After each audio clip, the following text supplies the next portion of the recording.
I learned how to sell on Wall Street, and in my view, you can writing or directing or whatever, that's half of it. Being really competent in your craft and being excited about it and so forth, that's half of it. If you can't sell whatever it is, your script or whatever it is, you're going to be the best unknown script writer out there. So it's sort of a I don't like the idea of sales. I don't like salesmen. I don't really consider myself a salesman. I don't like it when I go into a store and somebody's like, oh, they're very solicitous and this would look great on you. I don't buy it, typically.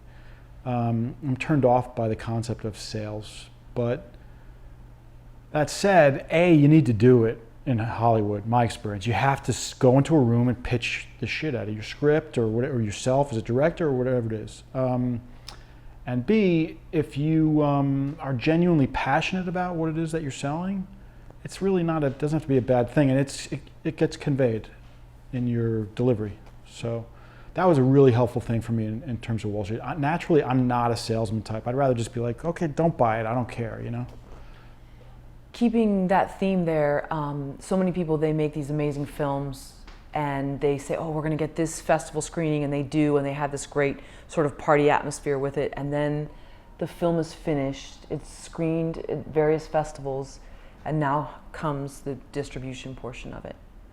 And I think a lot of people hit a brick wall, and the movie just sits there if it doesn't get a certain deal, and they've invested not only money but so much time and energy and hope into this film. What's your advice for people that they say, well, I'm an artist, I'm not a salesperson, I'm not a business person? Tough shit, like, okay, then go be an artist, but don't expect to get a distribution deal necessarily, or don't expect to sell a script or whatever. I mean, it's just part of the deal. You can be that sort of I'm an artist kind of guy and or girl and just DIY it. That's cool, do it. Nowadays you can do that. From beginning to end, you don't need to get into bed with somebody, a distributor or whatever it is. But it's just part of, in terms of the bigger picture and Hollywood and spec stuff and studios, and you just have to do it. And, get used to it. I mean, it doesn't have to be such a terrible thing either. It's not like you're selling some stupid thing that you don't like, really. You're selling your movie, Right. It shouldn't be, it's not such an ugly endeavor. Right. So what's your advice for someone that, let's suppose they are in that artist mindset, and you're like, look, you have to be a salesperson, you have to wear that hat.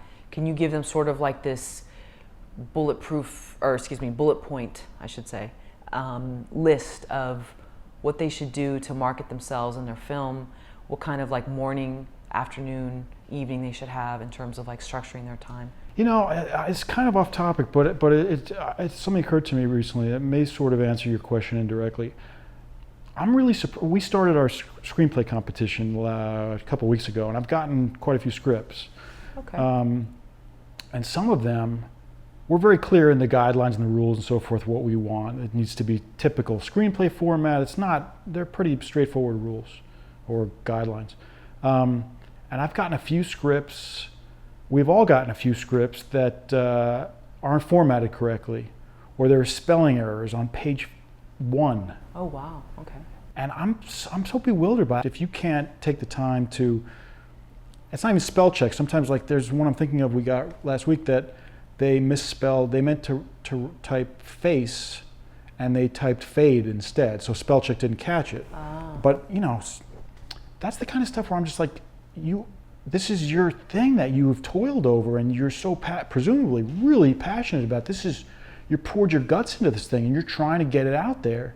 How can this happen? Like, those sort of basic things. So I would just say, make sure your product is bulletproof. And then I just really feel like if you are genuine about your excitement about the project, it's going to be conveyed when you're trying to sell it.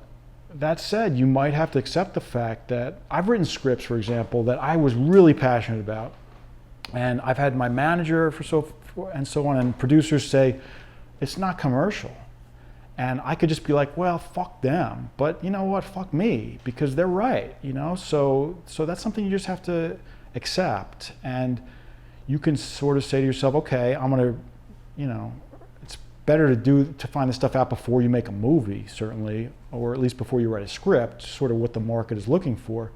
And I'm not necessarily saying, you should co-opt your own vision and that kind of thing. Depends kind of what you want to do. If you want to be a DIY indie filmmaker, then you can sort of go it alone, and you're not beholden to the industry and people's tastes and stuff like that. You're still going to have to sell it down the road. But the short answer to your question is, I feel if I'm passionate about something, if a person's passionate about something, they'll convey it. I mean, that said, there are people who are just genuinely, they're kind of shut down personalities and they're not gregarious and so forth. So then I guess my advice would be, link up with someone who wants to be on board with you and can be your sort of point man or woman and deal with that kind of stuff. And sometimes it can be a sales agent, but typically I think it should just be somebody who's on board, part of the crew.